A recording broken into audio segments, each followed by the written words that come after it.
కాసి మంద వాళ్ళని హల్లెలూయా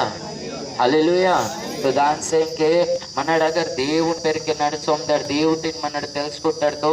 మన జీవం గున్న బేలాస మంద వాళ్ళలే పరిశుద్ధంగా జీవమాసమల మంద వాళ్ళ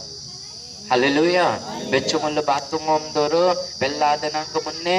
ಸರ್ರೆ ప్రకారం పాపం తంచి మళ్ళీ ఆ పేరుకే మమ్మ పరిశుద్ధకు పెళ్ళింజొరకొచ్చి మళ్ళీ పరిశుద్ధకు పెళ్తుందోరు దేవుడు రోజు బాత్ తుంగితో న్యాయం తుంగితో హల్లెలూయా దేవుడు బాత్ తుంగితో న్యాయం తుంగితో మన బెచ్చు పాపం మిందే ఆ పాపం తిను మనడు దేవుడిని ఒప్పుకొని మళ్ళీ మన పాపం తిని ఒప్పుకొని మళ్ళీ यदि మనడు ఆలోట్ పాపంతా వ్యభిచారంతా వేరే నాట్వాడు పరిస్త్రీగమంతా మనడు ఆ అంజు మత్కిను మనడు ఆ పేరుకి పెళ్ళత్కినట్టు పరిశుద్ధ పెళ్ళ అయ్యో हालेलुया हालेलुया तो दान से कच्चा दे विवाह बिछोना कैसा होना चाहिए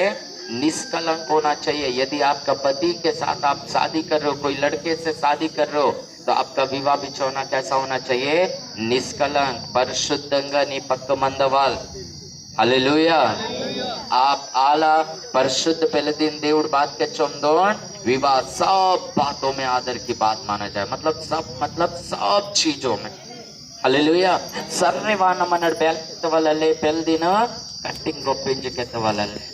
हालेलुया ఆ పేరుకి దేవుడు వాక్యం బాత్కే చొందే ఓ రోజు బాత్తుంగి తో దేవుడు మన బాధితోరు మనంక న్యాయం తుంగితో కులిషు తన 3 అధ్యాయం 5 వాక్యం